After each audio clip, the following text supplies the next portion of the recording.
Et du coup, avançons. Passons à notre troisième joueur du jour, un joueur que tu adores, je pense, c'est Tony Allen, évidemment. Oui, le grandfather. Exactement, tout à fait. 8 saisons sur la décennie, le grindfather, on va y arriver. 8 points de moyenne, 8,7 points de moyenne. Bon, à la limite, c'est pas ça sa valeur, évidemment. 24,5 minutes par match sur cette décennie également.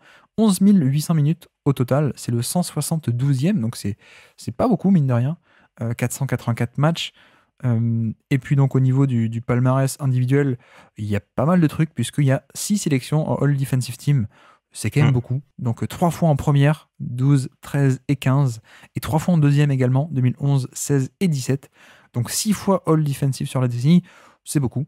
Pas de comparaison de NBA Draft et de Draft Express à l'époque.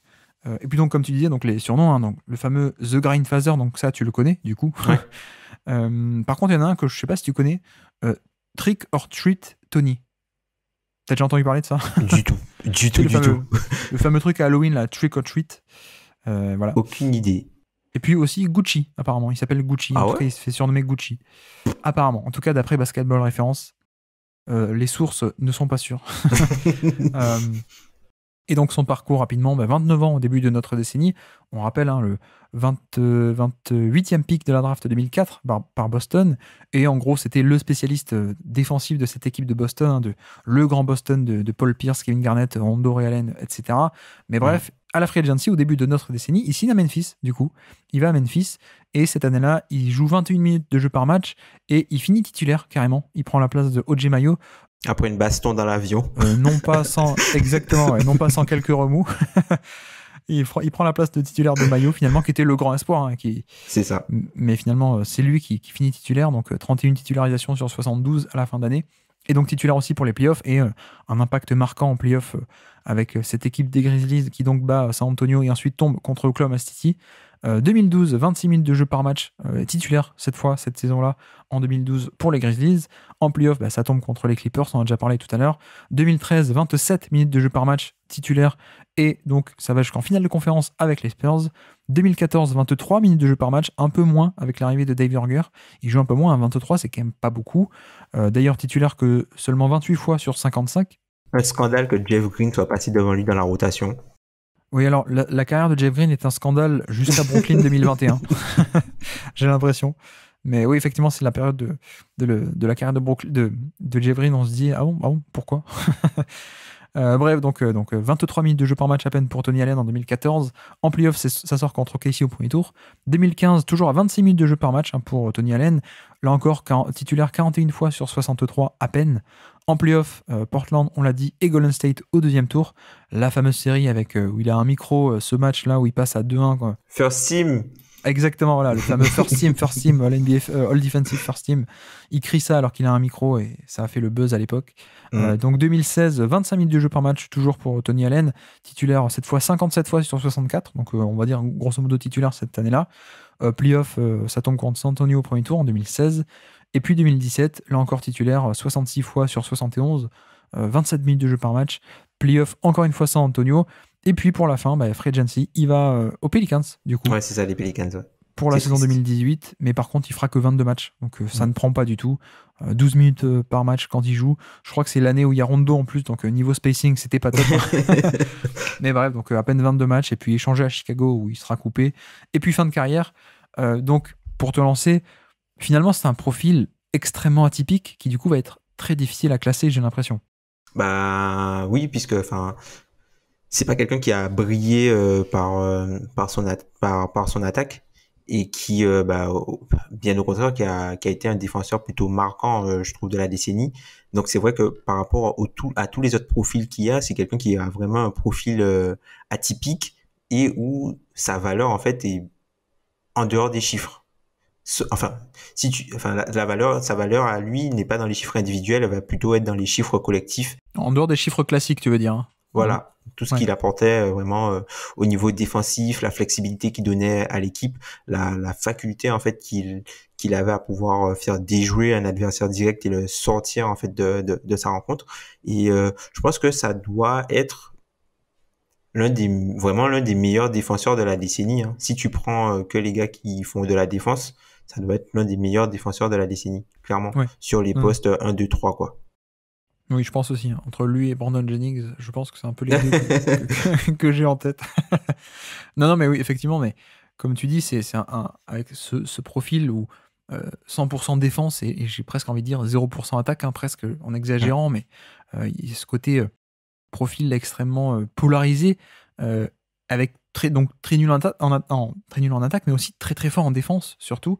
Et puis, je pense que malgré tout, ok, la défense, c'était surtout de la défense on-ball et surtout en plus défense extérieure, donc ça a moins d'impact cette défense extérieure que de la défense intérieure mécaniquement, évidemment. C'est pas comme Gobert, hein. Gobert aussi, il est grosso modo 100% défense et 0% attaque, mais ça a plus d'impact parce que protection du panier, rebond, etc. Donc bref, il y a cette nuance de dire, bah oui, mais finalement, c'était que de la défense sur l'homme et extérieur, c'est pas bien, mais il y a un gros mais, c'est que faut faire attention à l'évolution du jeu, je pense, Oui, dans notre évaluation et la clairement. recontextualisation de ce qu'il a pu être à son époque, peut-être. C'est-à-dire qu'aujourd'hui, avec la défense en switch et les schémas dynamiques et le spacing, le côté match-up individuel n'existe presque plus, en fait, hein. C'est juste, on va chasser le défenseur le plus faible et on arrive à forcer des switches relativement facilement ou à contourner des match-up relativement facilement. Oui, À l'époque, c'était pas pareil. À l'époque, c'était pas pareil.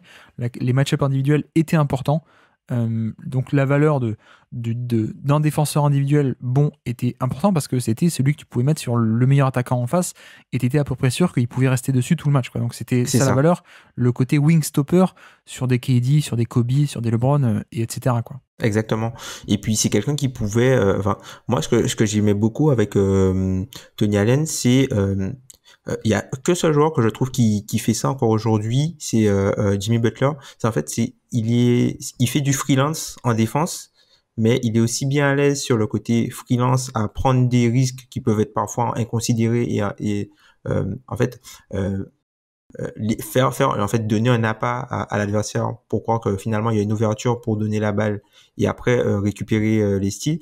Et en fait, il était aussi bon pour faire en sorte que des actions n'arrivent pas, mais pour avoir du playmaking quand les actions arrivent, avec voler les ballons et aussi faire des interceptions et gêner les adversaires et l'emmener dans des spots assez difficiles. Donc je trouve que Ouais. c'est une dualité qu'on retrouve rarement en fait chez des défenseurs qui sont aussi polyvalents et je trouve que ça vaut le coup d'être souligné, en tout cas pour lui. Oui, et puis encore une fois, il y a cette nuance de bah oui, mais la défense extérieure c'est moins important que l'intérieur. Oui, c'est vrai, et même à l'époque c'était vrai, mais avec ce truc de bah oui, mais dans l'époque du début de décennie, c'était quand même valuable et surtout, pour ajouter, c'est pas juste qu'il était bon, c'était qu'il était quand même Très fantastique très sur bon, ouais. cette Ouais. défense sur l'homme, quoi. Et pour le coup, il est catégorisé comme un poste 2 sur le papier. En vrai, il pouvait défendre, et d'ailleurs il l'a fait, des Kevin Durant sur des séries de playoffs, il pouvait Ouais. défendre des LeBron James, il pouvait défendre des Carmelo Anthony, alors pas sur des séries de playoffs évidemment. Mais non, mais je Des blague, mais Chris Paul, tu vois, Chris Paul, voilà, c'est ça. des Il gars pouvait comme aller ça, quoi. vraiment des meneurs, mais jusqu'au poste 3, quoi. Parce qu'il Ouais. y avait un mélange de qualité athlétique excellentissime, de mobilité. Moi, sa capacité à naviguer à travers les écrans Les était écrans, ouais, assez c'est dingue. incroyable. Incroyable. Alors, notamment aussi avec son envergure de bras qui était très très grande, Mm. mais c'était pas un athlète extrêmement explosif ou très vif ou ce genre de choses, mais qui avait une fluidité et ouais, un truc assez dingue. Tu sais, enfin, le concours de t-shirt mouillé, quoi. Tu sais, c'était la défense de Tony Ouais. Allen, c'est un concours de t-shirt mouillé, quoi. Il te colle à la peau et tu Exactement. t'arrives pas à t'en défaire, quoi. Et comme tu dis, il y a un côté, il amenait là aussi l'attaquant sur les spots où il voulait pas aller. Et encore une fois, même un Kevin Durant avec ses bras interminables, il y a des séries de playoffs où il arrivait à être sur isolation, à contester le tir, ou voire même à le contrer sur une isolation de Kevin Durant, quoi. C'est pas rien, quoi. C'est ça. Mine de rien. Il arrivait à travailler assez tôt aussi sur la position défensive pour faire en sorte que si jamais l'adversaire, le meilleur attaquant adverse, va recevoir la balle, que ce soit à un endroit où il n'est pas forcément à l'aise et surtout avec du temps passé sur l'horloge et surtout que le joueur ait travaillé et dû naviguer au moins dans deux, trois écrans, essayer de prendre la position préférentielle pour ensuite recevoir la balle et après se retourner face à lui et le travailler, quoi. Donc c'est vrai qu'il avait une très grosse valeur par rapport à ça et comme tu disais le côté collant, euh, c'est moi ce qui m'a marqué vraiment avec Tony Allen défensivement, c'est sa capacité à rester attaché quoi qu'il arrive à l'attaquant et parfois ça lui jouait des tours notamment quand il se prenait des stop and go en fait des adversaires où il était tellement proche qu'au final il faisait la faute puisque il était trop collé. Et c'est vrai que ça, c'est quelque chose de très marquant, sa capacité à vraiment toujours rester attaché et ne jamais abandonner sur une action. Oui, oui, effectivement. Autre chose aussi par rapport à la recontextualisation, peut-être, à l'époque, il n'y avait pas autant de spacing et peut-être que son manque de 3 points était moins handicapant qu'aujourd'hui. Aujourd'hui, ce sera un non total, en fait, tu n'es pas jouable, en fait. À l'époque, c'était moins pire, on va dire, parce qu'il n'y avait pas autant de besoin de spacing ou de 3 points, et donc il arrivait grosso modo à s'en sortir, à rester sur le terrain avec des cuts, avec du rebond offensif ou ce genre de choses. Se cacher dans le dunker spot, qui ne Oui, s'appelait pas comme ça à tout à fait. l'époque, mais Mais alors après, c'était quand même handicapant, hein. On va y oui, venir à toutes les clairement. nuances, on va y venir. C'était quand Ouais. même une valeur négative handicapante. Mais ce que je veux dire, c'est que c'était pas autant qu'aujourd'hui, où aujourd'hui, c'est carrément, si on prend des exemples récents, hein, c'est aujourd'hui, le joueur ne joue pas en fait. Il n'est pas Non. jouable dans la NBA d'aujourd'hui, malgré un niveau défensif qui serait similaire, ou en tout cas très très bon sur l'homme. Je pense à des Josh Okogie, qui est peut-être pas non plus au niveau de Tony Allen, mais qui est très très bon sur l'homme, pas jouable. Chris Dunn, fantastique Chris Dunn en Ouais. défense. Ouais. Aujourd'hui, Chris Dunn n'est plus en Il est NBA. même pas NBA, ouais. Ben ouais. Et même, tu vois, un profil comme Gary Payton, Mm. saison 2022 fantastique, mais parce que dans le contexte de Golden State. Mais avant ça, Gary Payton, il a mis quelques années avant d'exister en NBA tout court. Exactement, ouais. Et il pouvait pas, quoi, parce qu'il n'y a pas assez d'attaques. Donc il y a ce côté. Aujourd'hui, c'est pas la même chose, mais dans la recontextualisation d'avant, bon, c'était ça. Le côté donc défense on ball, on a bien parlé. Un monstre de playmaking aussi. Ça, je crois que tu l'as évoqué. Ouais. Un intercepteur absolument dingue. Et je crois qu'au niveau du steal rate, des interceptions, un pourcentage d'interceptions, c'est des chiffres absolument fous. J'ai jamais All vu time. ça. Ouais, non, mais Ouais. c'est un truc assez dingue. Et c'était plutôt un playmaker, je trouve, que vraiment un mec qui, un peu comme à la LeBron James ou même à la Dwayne Wade, pouvait faire de la rim protection ou ce genre Non, de du choses. tout. Ouais. Lui, c'était plutôt le côté instinct, le côté playmaker, les lignes de passe, perturber le porteur de balle ou ce genre de choses, plutôt que vraiment la défense off-ball, on va dire plus globale, protection du panier, rebond, etc. Ouais. Mais bref, après, passons peut-être aux nuances. Est-ce qu'on peut apporter quelques petites nuances à ce profil pour l'instant très, très, très positive? L'attaque. L'attaque qui est compliquée, hein, même enfin des phases où des fois Tony Allen il part en contre-attaque seul face au panier pour poser un lay-up, t'es pas tranquille quoi. C'était vraiment compliqué à ce niveau-là. C'est vrai qu'il a eu un parcours plutôt, enfin offensivement à Boston, il avait parfois avant l'association Big Three quelques responsabilités et finalement il a changé de rôle et à Memphis il avait totalement perdu toutes ses qualités en attaque quoi. C'est vraiment quelqu'un qui profitait sur du rebond offensif parce qu'il était souvent dans la mêlée, qu'il abandonnait pas sur les actions. Et sinon, c'était essentiellement des cuts, des paniers assistés, quoi. C'était pas, c'est quelqu'un qui pouvait difficilement dribbler, Oui. enfin, qui driblait quasiment pas, même. Il n'y avait pas de playmaking, il y avait pas, c'était vraiment, en attaque, c'était du ramasse-miettes, quoi, vraiment. C'était du scoring vraiment d'opportunité. C'était un peu André Robertson, qui était celui de Oklahoma City, qui est aussi un spécialiste défensif à 100%. Et tu vois, voilà, au niveau des nuances qu'on peut apporter, effectivement, je disais aujourd'hui, un joueur ne serait plus jouable avec ce genre de qualité. Il jouait à l'époque, mais malgré son niveau défensif incroyable, bah, il n'a jamais eu des temps de jeu de fou non plus, quoi. Ouais, t'étais D'ailleurs, obligé, ouais. il a jamais joué plus de 30 minutes par match sur une saison. Il n'a jamais été titulaire à ce point important parce que, mine de rien, bah, même à l'époque, en fait, le manque d'attaque, comme tu dis, limitait même son minutage sur des matchs, quoi, finalement. Bah, clairement, hein. Clairement, c'est pour ça que parfois, t'avais Courtney qui pouvait lui être préféré. Euh, des fois, enfin, il y a eu la fameuse période avec Jeff Green où Jorger croyait en Jeff Green et il voyait pas en fait enfin, que tout ce qui, ok, il y avait peut-être le côté potentiel offensif pour débloquer les choses puisque Memphis était l'une des pires attaques de la NBA à l'époque, mais enfin, que Tony Allen en fait, au final, limite t'attaquais parfois moins qu'à 4 hein, en vrai. Parce Ouais, que il oui, te oui, coûtait, il te coûtait plus en fait que sa production en lui-même. ouais. Déjà que tu vois, il y avait pas énormément de spacing, il y avait très peu de playmaking en dehors de ce que pouvaient faire Marc Gasol et Mike Conley. Et Courtney Lee qui était aussi là effectivement c'était quelqu'un qui était plutôt un shooter vraiment d'opportunité hein, puisqu'il fallait qu'il soit absolument grand ouvert pour tenter un tir. Donc au final tu étais parfois obligé de faire des compromis et de te passer des services de Tony Allen, même si en playoff, ça restait un joueur qui devenait hyper important par rapport à la notion de match-up. C'est ça en fait. J'ai pas envie d'avoir une formulation trop négative. Peut-être tu me corrigeras, mais du coup, c'était quasiment presque un joueur, j'ai envie de dire gadget. Peut-être j'exagère un peu exprès, mais en tout cas, dont l'importance était très variante et dépendait en fait du match-up, Oui, très c'est ça. simplement.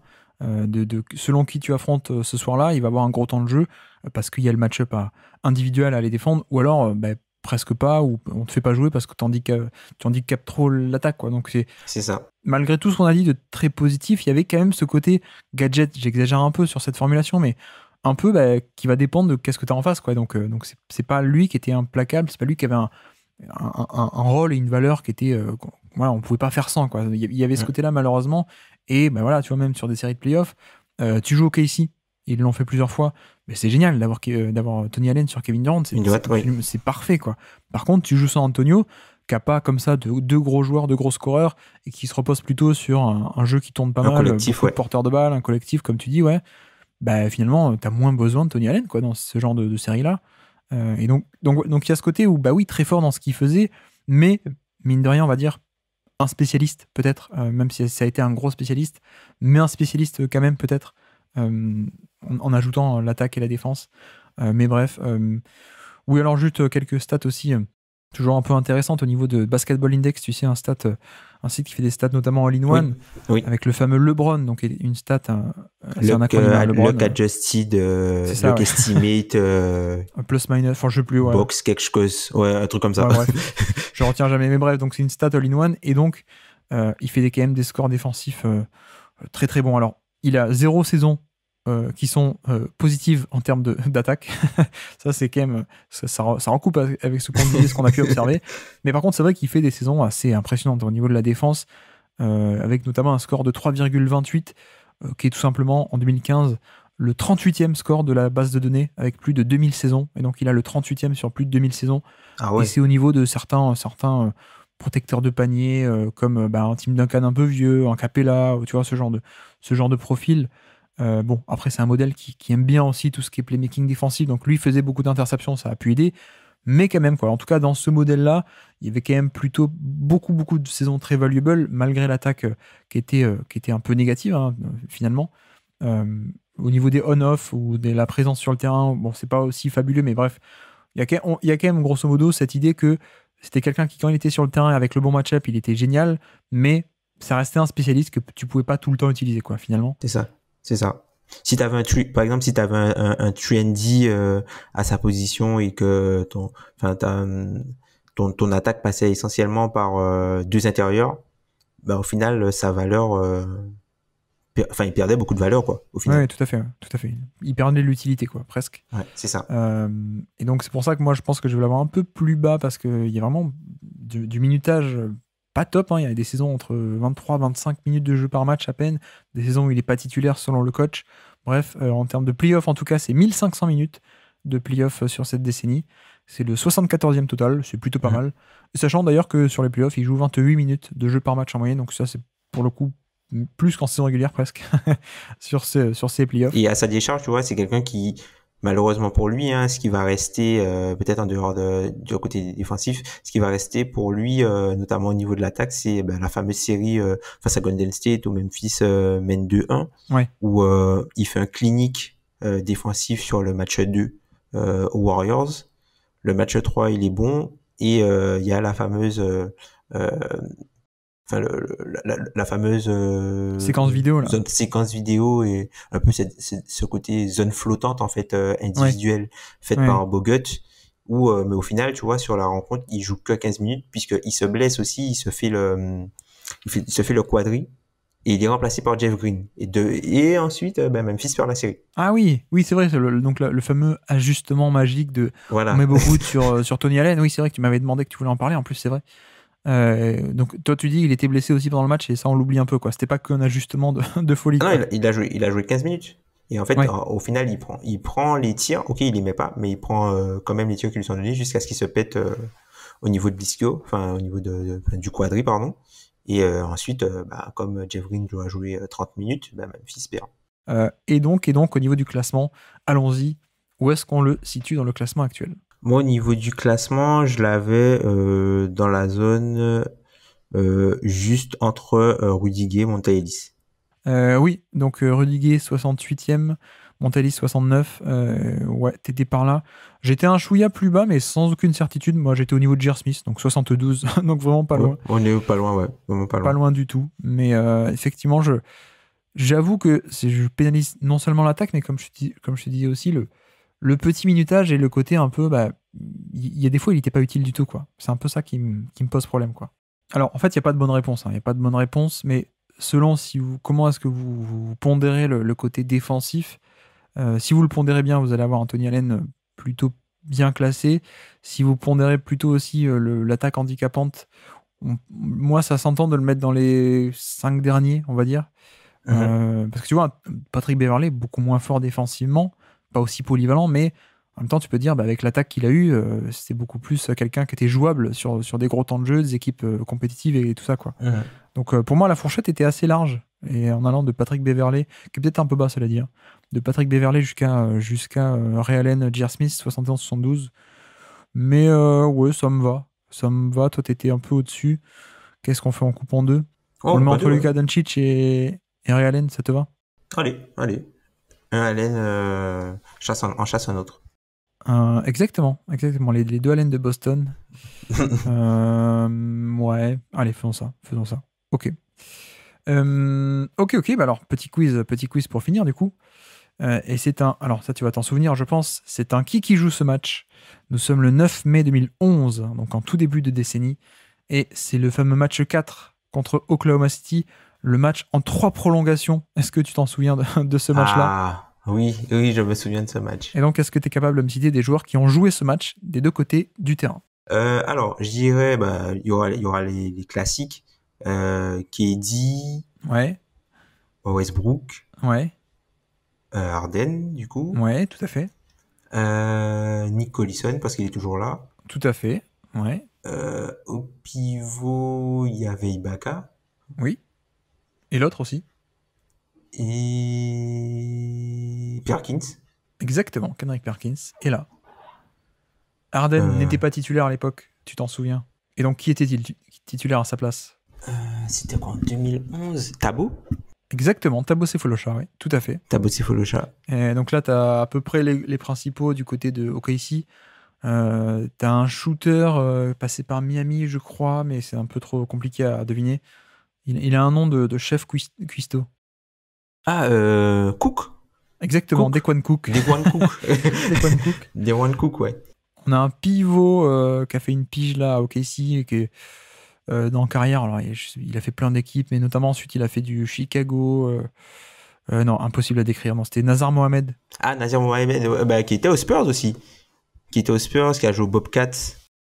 Oui, c'est ça, ouais, tout à fait. Et le meneur backup, un meneur backup un peu distributeur. Ah bah oui, c'était bah, ça avait d'ailleurs fait débat à un moment. Est-ce qu'il devrait pas être titulaire? Tout à fait. Ah, je le revois, mais j'oublie son nom avec ses contours là. Il s'appelle Eric. Eric, ah mince, Maynor, Eric Maynor. Eric Maynor, tout à fait. Eric Maynor, qui était le meneur, vraiment un meneur passeur. Et effectivement, à un moment donné, on se dit, mais il faudrait pas le mettre en poste 1 et Westbrook en poste 2. C'est ça, c'est ça. C'était il y a longtemps. C'était il y a longtemps, ouais. Et ça n'est jamais arrivé. Et du côté de Memphis, du coup? Bah, côté de Memphis, bah, le corps fort classique avec Tony Allen, Ouais, Mike Conley, Mark ouais, Gasol, tout à fait. Zach Randolph aussi, du coup. Oui, tout à fait. Alors en 2011, je crois qu'il y a Terrell Arthur qui joue Tout à fait. Daryl Arthur est là. en meneur backup. Ah bah c'est un meneur backup qui a mis un tir fabuleux pour envoyer le match en prolongation. Je sais plus si c'est la 1, 2 ou 3. Hispanique. Grivis Vasquez. Exactement, Grivis Grévis Vasquez, oui. Vasquez. Qui met un énorme shoot pour envoyer le match en prolongation. Après, on a, bon, bah, classique, hein, l'homme qui a été mis sur le banc par Tony Allen, du coup. OJ OJ Mayo. Mayo était là. Il joue pas mal. D'ailleurs, je crois qu'il joue plus que Tony Allen, d'ailleurs, sur ce match. On avait aussi l'ailier qui était arrivé, qui avait fait du bien à cette équipe. Ailier ultra intelligent, qui ensuite... Quincy P. Non, je pensais plutôt au mec ultra intelligent de Houston, qui a été échangé à Memphis en cours d'année, et qui ensuite fera du Miami. Ah, Shane Battier. Exactement, Oui. Shane Battier, Battier. oui, il était revenu. Parce que Mais qui n'était oui, pas il était à titulaire. Memphis. Ouais. Oui, c'est vrai qu'au tout début, il était à Memphis, effectivement. mais qui n'était pas titulaire. Le titulaire, c'était quelqu'un qui ensuite a fait du Indiana, mais vraiment, c'est un ailier costaud, mais pas grand-chose de plus. Si je te dis Sam Young. Sam Young était titulaire. L'arnaque. Et oui, il a fait pareil ensuite aux Pacers. Tu as à peu près tout le monde. Alors, il te manque juste un pivot backup. Je crois que tu as cité tout à l'heure. Ahmed Haddadi, effectivement, il était là. Et puis, un meneur, alors pas backup, mais troisième couteau, qui a fait absolument toutes les équipes de NBA et qui actuellement est à Denver encore. Ah, il est encore à Denver. Il a fait du Détroit, il a fait du Washington, il a fait de Sixers, il a été ramené par... Ah, Ish Smith. Exactement, Ish Smith joue quelques minutes dans ce match. Ah, lui, c'est vraiment le globe-trotteur de la NBA. Ouais, tout à fait. Et donc voilà pour ce fabuleux match en 3 prolongations de OKC à Memphis, du coup, cette demi-finale de conférence entre 2 jeunes équipes, malheureusement, qui tournera pas en ta faveur. Mais d'ailleurs, je crois que moi, j'étais parti le matin, le match était pas fini, quasiment. Ah oui, il y avait un truc comme ça. Il y avait un truc comme ça, je m'étais levé à regarder le résultat avant de partir, et en fait, non, il était pas fini le match. Mais bref, 3 prolongations, c'était quand même... c'est assez rare. C'est costaud, ouais, c'est assez rare, effectivement.